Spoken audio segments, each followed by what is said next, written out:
From the world of politics to the world of business, this is Balance of Power.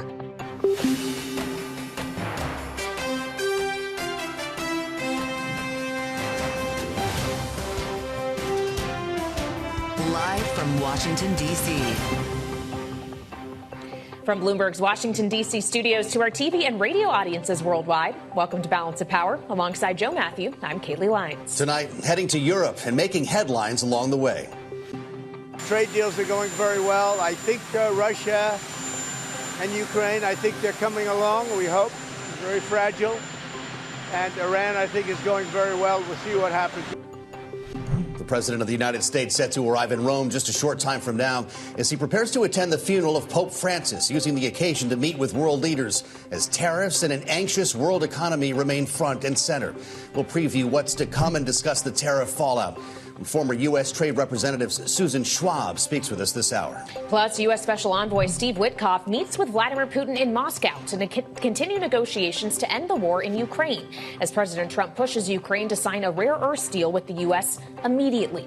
This is Ukrainian President Volodymyr Zelensky agrees with Trump in acknowledging that Ukrainian forces likely cannot regain control of Crimea. We'll discuss the developments and what it means for a potential peace agreement. And the surprise arrest of a federal judge today after U.S. Marshals took a Wisconsin state judge into custody following an investigation into whether she obstructed an immigration arrest last week. We are going to prosecute you, and we are prosecuting you.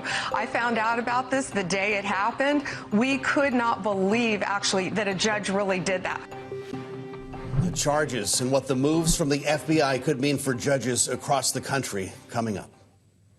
All that, plus a torrent of news coming from the president on everything from his conversations with Chinese President Xi Jinping, a millionaire's tax, and more, as we get data on just how far U.S. consumer sentiment has fallen amid growing economic fears. Thanks for joining us this evening. We've got our reporters covering it all across several fronts tonight as we await the president's arrival in Rome, with Wendy Benjaminson on the White House, Romaine Bostick wrapping up the week for markets, Tony Ahrens covering that federal judge arrest. But we begin tonight with the president's visit to Rome. In fact, Air Force One has just touched down, and the president told reporters aboard it that he will be meeting with the Italian Prime Minister Giorgia Meloni while he is in country. Bloomberg's Wendy Benjaminson is here with us with more. Wendy, obviously, the reason for his visit is the funeral of Pope Francis, but there were plenty of world leaders who were clamoring to try to get some FaceTime with him. Obviously, Ukrainian President Volodymyr Zelensky wanted to for his own reasons, but there's trade considerations here as well. Absolutely. And it turns out he is meeting with Italian Prime Minister Giorgia Meloni tomorrow on the sidelines. He was going to meet with Zelensky to talk about peace. Zelensky has decided to stay in Ukraine for military meetings, and really because I think he's not ready to sign the minerals agreement. He's obviously upset about the concessions that he's having to make as opposed to Vladimir Putin's in this peace deal, which is being presented as take it or leave it. But President Trump has been saying all along that he's made 200 deals with the White House. And we're seeing reporting this afternoon that from the U.S. Trade Representative's office that, in fact, they are getting around to completing the framework for possible deals. In fact, just the topics that they're going to discuss.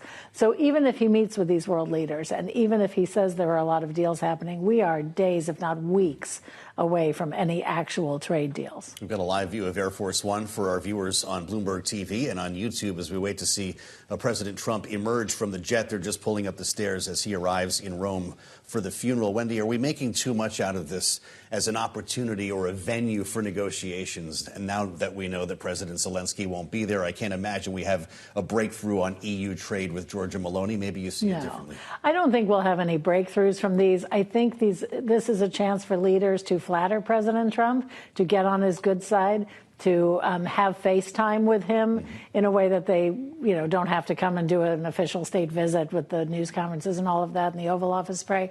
But certainly, pulling someone aside at a funeral to have a conversation is not, especially the Pope's funeral, is not the right venue for actually crafting a deal. And the details that you need to do are way down at the staff level. Heads of state don't get into this level of detail. That funeral set to take place 4 a.m. Eastern time tomorrow. Bloomberg's Wendy Benjaminson, thank you so much for being with us as we keep our eyes on Wall Street as well and a look at where the markets closed this week. With us in Washington, Bloomberg's Romaine Bostick. Great to have you in town. Yeah. I don't know how you characterize the market after a week like this. We started on Monday with one conversation with Romaine Bostick and end the week with a very different one. A different one, and that's because sentiment has, to a certain degree, improved. I mean, you call it maybe, I don't know, a de-escalation in the trade war rhetoric, even if it's just minor. But this was a market that, as of last week, was pricing in some of the worst-case scenarios when it came to the trade war and economic conditions.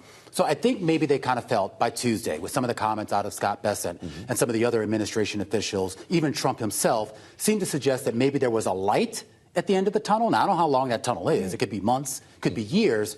But Wall Street is starting to take stock of that. But there's one big hiccup in that, Joe, and that's really some economic data we're going to get over the next few days. It's going to be the first real representation of how the economy has been doing under the tutelage of Donald Trump. Yeah, you got to look at the fundamentals, and that goes for corporate earnings as well. We have a lot of market cap reporting next week, Romaine. What are we going to learn? Yeah, so you got about 180 S&P 500 companies, and it's all your favorites, your Metas, your Amazons, your Microsofts, et cetera. Look, we had a big rally this week. The S&P is up 4%. The NASDAQ rallied 7% on the week, the NASDAQ 100. So maybe that's a sign that people do think that these big tech companies and these big, gigantic conglomerates aren't not just going to do well, but more importantly, that they have the capacity to navigate through some of these trade war tariffs. They can cut costs. They can improve productivity. Some of them might have the pricing power to pass on to their consumers, and that might help the bottom line. The question is, how many of those companies are there? We know Apple can do that. We know Amazon can do that. But what about, I don't know, a Starbucks or a General Motors, which is also reporting next week as well? Yeah, coincidentally, on Tuesday, when President Trump is going to Michigan to mark 100 days in office. That should be fun.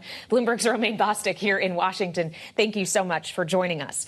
Now, we're also following tonight a Wisconsin state judge that was arrested by federal agents today after an investigation into whether she obstructed an immigration arrest last week. In a post on X, FBI Director Kash Patel wrote, "We believe Judge Hannah Dugan intentionally misdirected federal agents away from the subject to be arrested in her courthouse." Joining us now with the latest from our global headquarters in New York is Bloomberg's Tony Ahrens on this story. So, Tony, they say they presented her with a warrant and she allowed this subject to escape through a door anyway. But this is just another example of what has become a very combative relationship between the courts and the justice system and this administration. How serious is this? Well, I mean, it looks very difficult right now. I mean, there was another judge arrested yesterday, a former judge arrested in New Mexico, Judge Dugan today. But these are very difficult fact patterns. Both cases have difficult fact patterns, which will show that it could take a while to figure out what's going on. Are these individual cases, or is this part of the broader pattern? You read the ICE directive enforcement actions for courthouses issued the day after Donald Trump was sworn into office, and it allows a lot of wiggle room. ICE officers or agents may conduct civil immigration enforcement actions in or near courthouses, it says, when they have credible information that leads them to believe the targeted alien is or will be present at a specific location. But it goes on to say where such action is not precluded by laws imposed by the jurisdiction in which the civil immigration enforcement action will take place. As we watch President Trump arrive in Rome, Aaron, this leaves a lot of room for interpretation. Tony. Well, yeah, in this case, Judge Dugan said you have to go see the chief judge of the jurisdiction. And the chief judge said you can't arrest someone in the courtroom. It has to be in a public place. So that led to what are the facts here, where the prosecutors say that Judge Dugan took the person out of the courtroom and brought them down a hallway outside. So there are a lot of different things that can happen in the New Mexico case. The judge had someone in their back house, in their I forget, a small house in the back behind their house. And when agents came to look for him, he apparently deleted a telephone or broke a telephone to keep evidence that he was in Tren de Aragua from going into prosecutors' hands, federal agents' hands. So these are difficult cases. Well, and as we watch President Trump, as well as the First Lady Melania Trump, being greeted by officials at Leonardo da Vinci International Airport in Rome, this comes, Tony, after a Time magazine interview with the president was published, in which he was asked about his attitude toward the courts, and he repeatedly insisted that he respects courts of law and court decisions, including those of the Supreme Court. But how much real question do we have as to whether or not this administration has been fully in keeping with the decisions of judges all across the spectrum? There are a lot of cases, and we all know them. There are the immigration cases. There are student cases. There are a lot of cases where things are coming up. Today, there was a lot of comments from people in the administration. We found out about the judge in Wisconsin because Kash Patel posted something on X and then deleted it, and then it came back a few hours later. Then Pam Bondi did her interview on Fox News, and we found out about the second judge in New Mexico because Tom Homan posted on X. So there was clearly a lot of coordination and publicity going on toward these cases today. Tony, it's great to have you with us. Bloomberg's Tony Ahrens from World Headquarters in New York. U.S. Special Envoy Steve Witkoff meeting Vladimir Putin today in Moscow to discuss a possible deal to end the war in Ukraine, while Ukraine's Zelensky acknowledges Ukrainian forces cannot regain control over Crimea. In a nod to President Trump, we'll discuss the progress of these peace talks next on Balance of Power on Bloomberg TV and radio.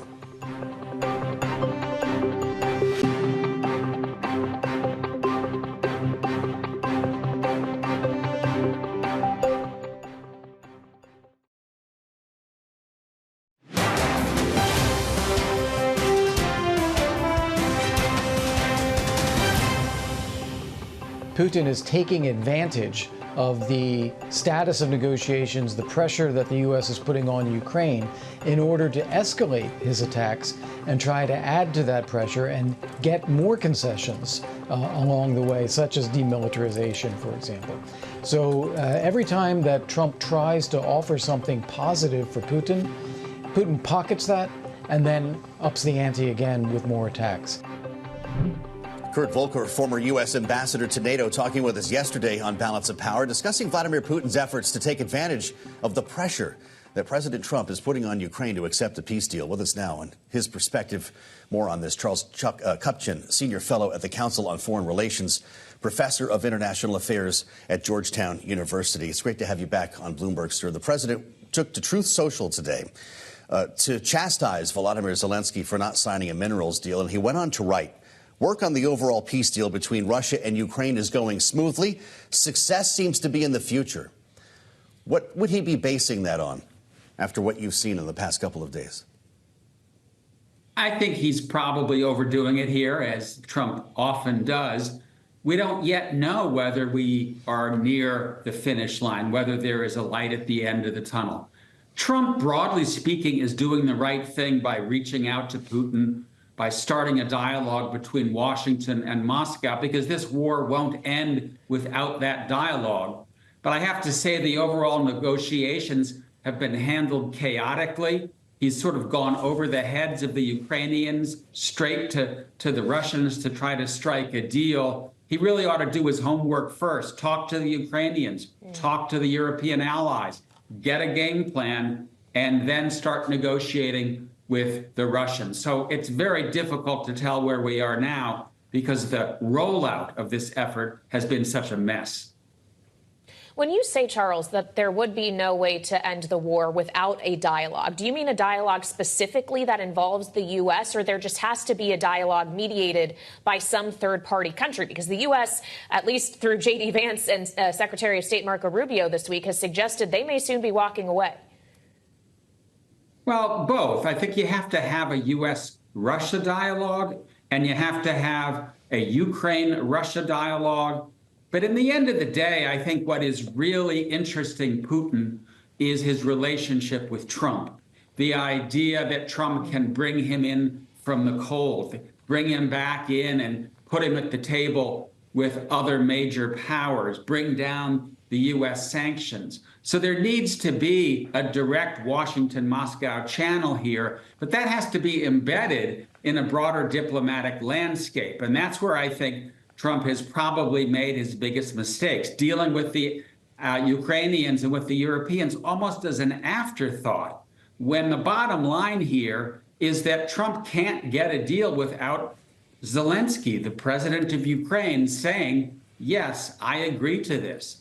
So right now, I think things are still very uncertain. We don't even know the real terms of the deal that Witkoff seems to be negotiating with Putin. So it's very difficult to tell at this point whether this is a chance, whether we really have a serious chance here of getting a ceasefire and an end to the war.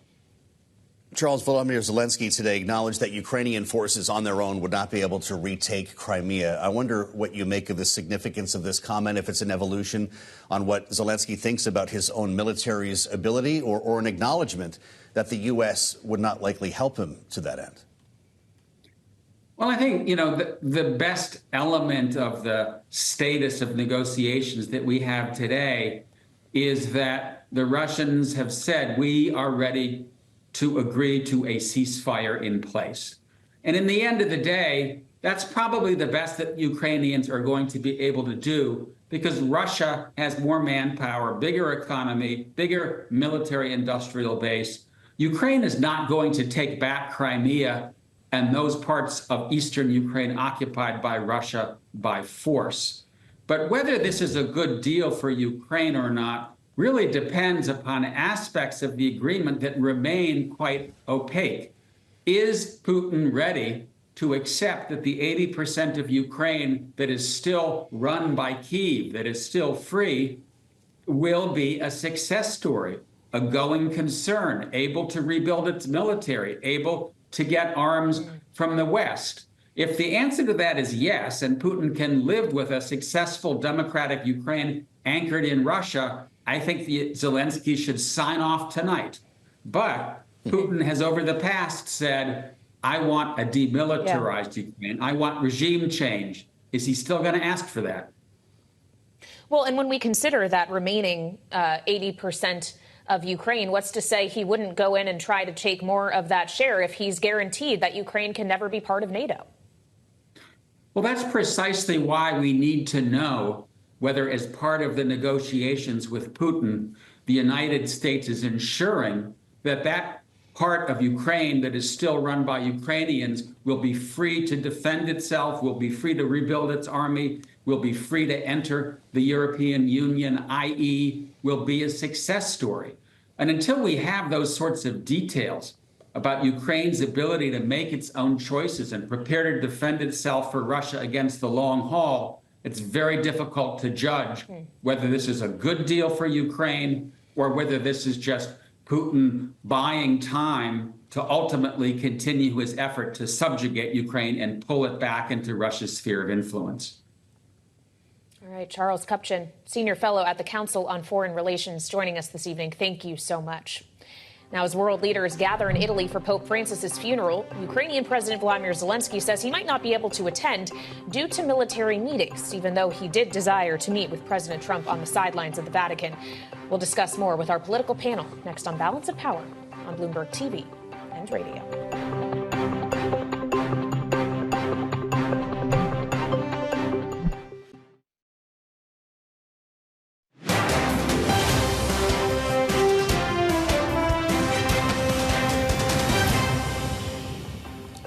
This is Balance of Power on Bloomberg TV and radio. Alongside Kaylee Lines, I'm Joe Matthew, with an eye on Rome, and more specifically Vatican City, as President Trump arrives in Rome for the funeral of Pope Francis. Dozens of other world leaders gathering as well, of course, some hoping for an opportunity for a face-to-face with the commander-in-chief as he looks to reset trade policy with the U.S. around the world. Joining us now for a look at the geopolitical implications of this gathering, our political panel, Bloomberg Politics contributors Rick Davis, Stone Court Capital partner, our Republican strategist, alongside Democratic analyst Jeannie Shanzano, political science professor at Iona University. Rick, this is an historic moment. I don't know if it's a venue for negotiations when the president's going to be wheels up shortly after the service ends. Apparently he will be meeting with Giorgia Meloni. How should we be looking at this? Yeah, look, I mean, it's an opportunity for the president on the world stage to maybe do some counter-programming, right? I mean, he's, basically leveled a financial attack through his tariffs on, most of, if not everybody who will be participating in the funeral. And maybe it's an opportunity to show that he's willing to deal in the sense that maybe there's a sideline meeting or two that he could publicize. But just being there with everybody and trying to be welcoming to the other heads of state would be a great counter message to what's been going on in Washington for the last month. And so I think it's a chance for him to soften up the rhetoric. And he's been trying to do that around tariffs specifically over the last week. And this is a great way to punctuate that at the end of the week. And yet he's really only spending, I think, like 14 hours in Rome, Jeannie, before he gets back on Air Force One and heads to his golf resort in Bedminster, New Jersey. Should he be spending a little bit more time on European soil? You know, I think he should. I think the most important thing he can do is represent the United States at this very solemn occasion for millions of people around the world. And, you know, I do think I've had some friends say to me, can't they leave politics out of this funeral for just a few hours? And I totally understand that sentiment because it is a solemn occasion. But I also think Pope Francis would like nothing more than to think that his funeral brought people together to find peace. So if there is a way to do that, I think Pope Francis, amongst many people, would be fully supportive. But I do think the most important thing is for Donald Trump to remember and represent us in remembering this really incredible figure who the world has lost and is mourning.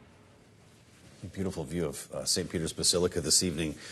Rick, who won't be there is Vladimir Putin, although Steve Witkoff traveled to Moscow and sat down with him for 3 hours today. Once again, and we saw images of these two in the outset of their meeting shaking hands. There was almost no one in the room, certainly not on the U.S. side of the table. What do you make of these continuous meetings without a way to document what was said? Will we ever know? Yeah, look, the assumption is Witkoff is giving readouts to the appropriate officials within the White House, State Department, National Security Council. So the people who need to be informed are going to be informed based on what's going on. Mm-hmm. And I can understand a level of secrecy, a blanket of secrecy over negotiations. You don't want to publicly negotiate. And yet you can't help but every time Donald Trump sort of goes after Putin, stop, no more attacks, goes after Zelensky, you don't have any cards to play. You know he is, negotiating, in the public view. And so the real work's being done by the professionals like Witkoff in these one-on-one conversations. And the hope that you have is that he can find ways of moving Vladimir Putin to a more reasonable place. And the hope we have is that by having this dialogue, we can reduce the tension in Ukraine and maybe get Putin to stop launching attacks on the civilian population. Yeah. Yep. Remembering the True Social post of yesterday, Vladimir, stop. Mm-hmm. That's right. And yet we haven't necessarily seen that stoppage yet. Rick Davis and Jeannie Shanzano will be back with us later this hour for more. But first, Bloomberg Economics says that empty shelves are coming soon as a result of the Trump administration's tariff policy. We'll discuss that with Susan Schwab, former U.S. trade representative under the George W. Bush administration, coming up here on Balance of Power, keeping in mind that President Trump, while en route to Rome, told reporters on Air Force One he doesn't think it's likely he'll have another extension of the pause on reciprocal tariffs as they try to get these deals done. We'll assess ahead here on Bloomberg TV and radio.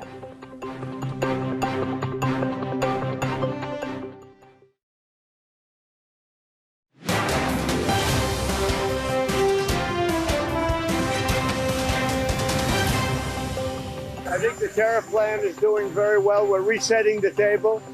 We're going to make our country very rich, very, very rich. It's already happening. I'm getting along very well with Japan. We're very close to a deal. And I think in the end, we're going to end up with a lot of good deals, including tariff deals and trade deals. President Trump earlier today characterizing his administration's progress in pursuing trade deals with other countries. But before those agreements can materialize, American consumers might soon start to feel the impact of the tariffs currently in place, according to Bloomberg Economics chief U.S. economist Anna Wong, who is joining us now here on Bloomberg TV and radio. So, Anna, you've talked in recent days about the idea of empty shelves potentially soon being upon us. How soon and what exactly are we going to be in low supply of? So we calculated that the front running by U.S. firms is enough to get us through June to July. And after that point is where we're starting to see some empty shelves, some spaces, extra spaces. But what I'm most concerned with is the holiday season, because typically U.S. firms need to be putting in the order on China right now, and then China should be producing right now. Yet what we are hearing are cancellations of these orders and Chinese factories idling, because those stuff that we bought for Halloween, for Christmas, they need to be being produced right now, and they need to get on a ship in May, June, and July, peaking in July, and it takes about a month to get here. So basically, by the end of the summer, they should be in U.S. and making their way through the distributors and wholesalers to get on to Home Depots or, for Halloween. But yet this whole process, the timing of which is unfortunate, because the tariffs and also the reciprocal tariffs, which is supposed to kick into high gear in first week of July, this exactly fall into the planning period for holiday season. So this is why I think this holiday season we will be faced with a lot of empty spaces on the shelf. Well, it sounds to me like you're telling us a little bit about what the president was warned about when he sat down with retail executives. It was Target, it was Walmart, the big box stores, clearly looking ahead to these seasonal factors that you're suggesting. Is this what peeled Donald Trump off his plan for tariffs? Well, I think I have no idea what they're telling him, but I think certainly those are the retailers that would be affected by issues like this, because they need to have some kind of certainty of what those tariff rates would be when their shipments from China land in Long Beach, right? They can't have a case where suddenly, unknowingly, it's 200%, right? Suddenly, right? They need to know that because that would be essentially a tax on them all of a sudden. Important analysis from Anna Wong. Thank you, Anna. Bloomberg Economics. You can listen to the full story. Odd lots. Anna Wong says empty shelves are coming soon, wherever you get your Bloomberg podcasts. If you're not already subscribing to Odd Lots, you're missing a lot. And for more analysis on the impact of the Trump administration's tariffs, we add the voice of Susan Schwab, former U.S. trade representative in the George W. Bush administration. Ambassador, welcome to Bloomberg TV and radio. It's great to have you with us. Considering what we just heard from Anna Wong, even if the tariffs went no further than right now, to what extent are supply chains already being scrambled? Oh, they're definitely already being scrambled. I mean, if you think about it, when the tariffs went up, retailers had already placed orders that were coming in, and some were on ships, some weren't on ships. They're now, as Anna said, placing orders. So you're talking about retailers, and also, if you think about it, over 50% of what the U.S. imports are actually inputs to other, like manufacturing. So those supply chains have been scrambled because those costs are going to be dramatically impacted if those products are coming from China. For a period of time, the tariffs went way up from inputs from other countries. Those now, the president said, will go up in July. That certainly isn't enough time for companies to readjust, major companies, major manufacturers, to adjust their supply chains. And for small and medium-sized companies, they are just dead in the water. Are their margins of sales sufficient to make it worthwhile even to pay the tariffs when their products land? Well, so when we consider the prospect of what it's going to take to bring these tariffs down, presumably negotiations will need to start at some point. President Trump has contended multiple times in recent days that there are ongoing conversations with China. China says no such thing is happening, and there's been no, at least, record of Xi Jinping picking up the phone to call the president. With your experience dealing with trade in the Bush administration, and obviously China has evolved much since then, but who do you think ultimately is going to be forced to blink first here when you're considering the positions of the U.S. relative to Beijing? Well, in terms of China and the U.S., I would be pretty confident that there are conversations going on. Now, I couldn't tell you between who and who, but the fact that you've had the IMF, World Bank conferences going on in the D.C. area this week, it is almost impossible for me to imagine the Secretary of Treasury not somehow running into the Chinese finance minister and their respective teams interacting. A lot of these multilateral conferences or regional conferences, the most important thing that goes on are the side meetings. So I'd be very surprised if those encounters haven't taken place someplace, or in Geneva at the WTO. I can't tell you how in-depth those conversations have been. I couldn't begin to tell you whether the president and Xi Jinping have talked. Ideally, a lot of groundwork would be laid before that conversation would take place. Yeah. Well, we're getting a lot of reality checks on this week, right? Framework is one thing, conversations another, a trade deal is a very different thing than that. And we talked about it today on the early edition of Balance of Power with Christopher Smart, managing partner at Arbroath Group, and what he had to say about the status of these ongoing trade talks. Listen. Investors mostly expect that if we're going to have some agreement this quickly, these are trade agreements that are very complicated and take months and years to really negotiate and hammer out. But if we're going to come down, if we're going to strike a deal very quickly, it means it's going to be something of less substance. Is that how this ends, Susan? We race to the finish with little to show for it? I think it depends on what the asks are. I mean, we've had such a dramatic list of asks or potential asks on the part of the Trump administration, right? So the president on April 2nd waived the National Trade Estimate report, pointing out that there are, in fact, some serious grievances that the U.S. has in terms of market access, in terms of various unfair regulations, digital services taxes, that kind of thing that show up that we would like to see eliminated. Then they have their reindustrialization objectives. They have their use of tariffs to raise revenue objectives. They have a whole variety of objectives. Then there are some who believe that you could actually close bilateral trade deficits through trade agreements. That the economics on that are seriously questionable.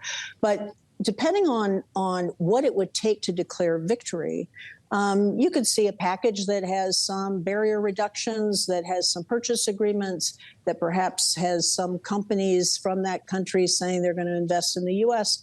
But the real kicker, it seems to me, is what will that country or that group of countries be willing and able to tolerate on the U.S. side? And what makes this so sticky or so hard for me to imagine closure is what the U.S. is offering is nothing, or worse than nothing from their perspective. What the U.S. is offering is we won't raise our tariffs as high as we threatened to do on April 2nd, but we're probably going to keep them, or we're probably going to make them 10% higher than they already are, meaning that the counterparty, the trading partner, would have to explain at home how they would have less market access, less access to the U.S. market in exchange for making concessions. And I see that as really, really hard to get done. On the part of virtually all of our trading partners. So what will it take for the U.S. side to declare victory? I think they're going to have to sort through all of the objectives they've articulated and see which ones really are the most important to them. Well, you just alluded there, Ambassador, to the changes we have seen just in the last few weeks to the approach for tariffs, from that high threatened reciprocal rate, taking it down to that 10% baseline. That's after we've threatened tariffs on countries that were delayed or eliminated entirely prior to that. Does that mean that the U.S. has lost some credibility, some leverage in these conversations? Why would any country believe that the tariff would go back up if they don't agree to everything the U.S. wants? Well, I think it's safe to say the administration sort of over-rotated on April 2nd. I mean, the fact is they shot the hostage. And once you've shot the hostage, you're in a very different negotiating position.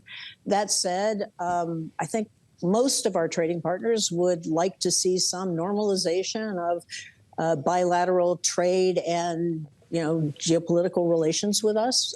Hopefully, we'll be able to bring, ideally, we can bring on board some of our trading partners that are experiencing the same challenges we are vis-a-vis China and address some of those issues so we're not seeing circumvention issues with China, and then perhaps see a normalization of a strained relationship with China, somehow normalized in a trade agreement. It's doable, but it's not doable in 90 days.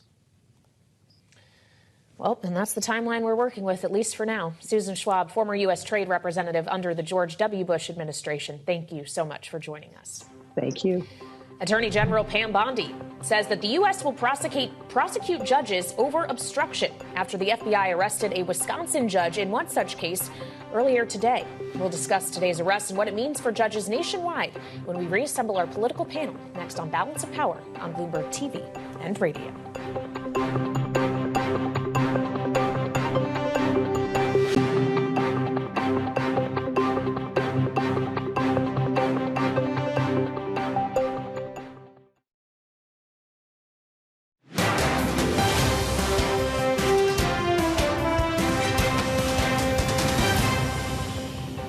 When you have victims sitting in a courtroom of domestic violence and you're escorting a criminal defendant out a back door, it will not be tolerated, and it is a crime in the United States of America. Doesn't matter who you are, you're going to be prosecuted. Attorney General Pam Bondi earlier today on Fox News defending the DOJ's decision to arrest a Wisconsin judge on obstruction charges earlier today. Authorities allege the judge intentionally misdirected federal agents away from an undocumented immigrant that they were attempting to arrest in her courthouse. Back with us is this evening's political panel, Bloomberg Politics contributors Rick Davis and Jeannie Shanzano. And obviously, you guys are our political analysts. You aren't legal analysts. So I want to be careful here, Jeannie, with the specifics of this case, as authorities say that they presented her with a warrant or are suggesting she allowed this individual to leave her courtroom anyway. Putting the kind of legal questions here as to whether this amounts to a crime aside, what does this indicate to you about what this DOJ is willing to do to court officials if they do not think they are in keeping with their aims? Yeah, I mean, it's having the impact, or at least the administration's hoping politically it has the impact that they intended it to, which is to have a chilling effect on judges across the country and lawyers. And we know that because Kash Patel sent out and then removed a tweet. You just showed Pam Bondi on talking about it on Fox News. They want to send this message. You know, in the Time magazine article, Donald Trump said, the common theme was, I'm doing everything I promised. And the number one promise was they were going to take these actions on immigration, and they were going to take offense at anybody, local, state, or otherwise, who tried to stop them. And that includes federal judges. So it is a real chilling effect on judges and an intention on the part of the administration. But again, we don't know if it's going to be effective because public opinion polls suggest that support for his immigration handling has gone down. Mm-hmm. Well, the fact of the matter is, Rick, we've been hearing U.S. attorneys complain about this for a long time, many loudly during the first Trump administration, about judges allowing, in some cases, undocumented immigrants to go out the back door, to use the restroom when they're coming in. And we've seen this type of movement before. Does action like this have a chilling effect across the judiciary, as Jeannie suggests? It's hard to tell. As you point out, I mean, there have been lax enforcement throughout the Biden administration, right? These laws are on the books, and all of a sudden you see sanctuary cities popping up. Well, that's that, and the fact that they're not being prosecuted was the White House telling the Justice Department, we're not going to prosecute this law.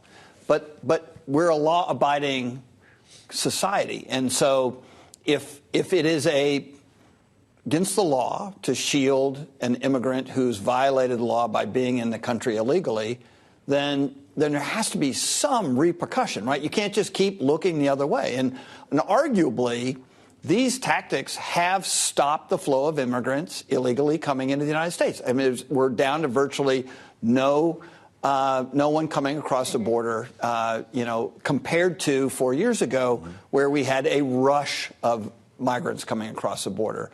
Arguably, economically, it was better off then than it is now, but I don't think they're getting that message. So, yeah, but it's kind of like also an elephant gun killing a rabbit, right? I mean, like, do you really have to dispatch the FBI to arrest a circuit court judge in order to make a point about a misdemeanor violation of the law of this immigrant not being, picked up? So it's definitely a message. It's got nothing to do with the law per se, other than to say we're here to implement a federal law that up until this point in time in this location hasn't been adhered to. Well, and then it becomes a question of how it plays with the American electorate. Jeannie was just alluding to the idea that we're seeing a deterioration in the president's polls on the issue of immigration. What was his strongest thing? He is now underwater. According to Washington Post ABC Ipsos poll that came out today, 53% of Americans disapprove of his handling of immigration. We know his numbers are souring on the economy as well. Rick, what's going wrong here? Yeah, look, I mean, we've seen it in 3 polls this week that his policies on immigration are now negative, and it was the one thing that he thought he could really win the election on. And so they're losing this argument. So they're going out of their way to make the case and to lean in on this deportation strategy, but they're losing with the electorate, and they're losing with Republicans. They're down 15% on handling of immigration in that poll with Republican voters. And by the way, this time 4 years ago, the Biden administration had actually deported more individuals than the Trump administration has to date. Nobody knew it at the time, but that administration was actually more efficient at their deportation strategy, and by the way, didn't get credit for it with voters who thought immigration violations were the top priority. Wow. Jeannie, this poll asked voters to describe Donald Trump's beginning of his second term in office. We'll call it the first 100 days. 66% with chaotic, 59% scary, 42% exciting. I don't see a number for fun here. How would you describe it? I think incompetence, and I think overreading, because that's exactly what they've done. They have overread their support, and while people supported them on immigration and securing the border, they wanted them to do so following the law and giving people due process. While they supported him on the economy, they wanted him to keep the economy healthy. They wanted him to get inflation down, get costs under control. He took that as support for his tariffs agenda. So they have overread, and he is paying the price. You know, you mentioned the Ipsos poll, the New York Times poll. There is not a good number in the entire thing. It is ugly. And this is the kind of thing it's very hard to come back from. I always say it's like a GPA. Once it goes down, it doesn't get much better for the next 4 years. And that's what the president is facing today. It is ugly out there in polling land. Well, so what do you put more stock in, Rick? Polls like the ones we saw, or University of Michigan sentiment consumer sentiment data that we got today? Today, 10 o'clock this morning, I was so happy to receive the latest update for April. And look, it confirms what the earlier forecasts were, which is the public is getting more and more sour on the economy, especially the future of the economy. They believe inflation will go up. They believe jobs are going to be a challenge. You know, they believe their families are going to be worse off rather than better off. I mean, these are all the things that Donald Trump campaigned on. And ever since he took office, that index has been slowly but consistently going down to the point where with Democratic voters in this mark today, it's the lowest they've ever seen on the Michigan Consumer Index, which is 60 years old. Wow. I mean, you don't want to be setting those kind of records. Yeah, a lot of superlatives we've been talking about lately. Rick Davis and Jeannie Shanzano, thank you so much for a great conversation on Balance of Power. World leaders are gathering, as we've told you, in Rome at the Vatican for the papal funeral tomorrow. We'll take a look ahead at the proceedings next on Balance of Power on Bloomberg TV and radio.